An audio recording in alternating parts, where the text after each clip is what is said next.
Hi viewers, welcome to yours media. నేను Mahesh. Seshadrirao Gudlavalleru engineering college. ఈ కాలేజ్లో మేనేజ్మెంట్ కోటా కింద ఏమేమి బ్రాంచెస్ అవైలబుల్గా ఉంటాయి, మేనేజ్మెంట్ కోటా సీట్స్ ఏంటి, మేనేజ్మెంట్ ఫీ ఎంత, డొనేషన్ ఉందా లేదా, ఉంటే ఎంత, ఈ అన్ని డీటెయిల్గా డిస్కస్ చేద్దాం. మరి ఇలాంటి అప్డేట్స్ ఏవి కూడా మీరు మిస్ అవ్వకుండా ఉండాలి అంటే మన ఛానల్ సబ్స్క్రైబ్ చేసుకోండి. ఎక్కువ కాలేజే కాదు, అన్ని కాలేజ్ యొక్క డీటెయిల్ వీడియోస్ మన ఛానల్లో ఉన్నాయి, ఒకసారి విజిట్ చేయండి. ఈ వీడియోకి అట్లీస్ట్ ఒక 100 లైక్స్ అని ఇస్తారు అని ఆశిస్తున్నాను. ఇక వివరాల్లోకి వెళ్ళగా, GDLV ఇది కాలేజ్ ఎంసెట్ కోడ్ 1998లో ఈ కాలేజ్ని ఎస్టాబ్లిష్ చేశారు. ప్రైవేట్ మరియు co education engineering college, both boys అండ్ గర్ల్స్కి హాస్టల్స్ అవైలబుల్గా ఉన్నాయి. ఈ కాలేజ్లో మనకి 9 బ్రాంచెస్ అవైలబుల్గా ఉంటాయి. అదేవిధంగా 9 బ్రాంచెస్తో పాటు మేనేజ్మెంట్ సీట్స్, అదేవిధంగా మేనేజ్మెంట్ ఫీ అనమాట.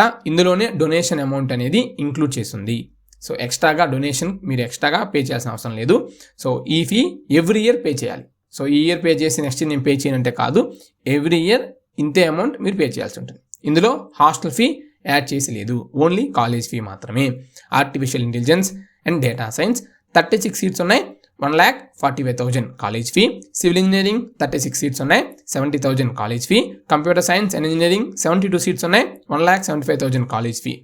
CSC with Artificial Intelligence and Machine Learning 36 seats ఉంటాయి, 1,30,000 college fee.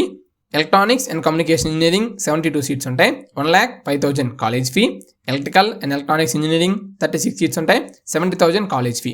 Information technology 54 seats ఉంటాయి, 1,45,000 కాలేజ్ ఫీ. అలాగే IoT internet of things 36 seats ఉంటాయి, 85,000 college fee. Mechanical engineering 36 seats ఉంటాయి, 70,000 కాలేజ్ ఫీ. ఇవి ఈ కాలేజ్లో మనకి అవైలబుల్గా ఉండే బ్రాంచెస్, అదేవిధంగా management quota seats, management fee అనమాట. సో ఇలాంటి అప్డేట్స్ ఏవి కూడా మిస్ అవ్వకుండా ఉండాలంటే మన ఛానల్ సబ్స్క్రైబ్ చేసుకోండి. ఈ వీడియో మీకు నచ్చిందా లేదనేది కామెంట్ సెక్షన్లో కామెంట్ చేయండి.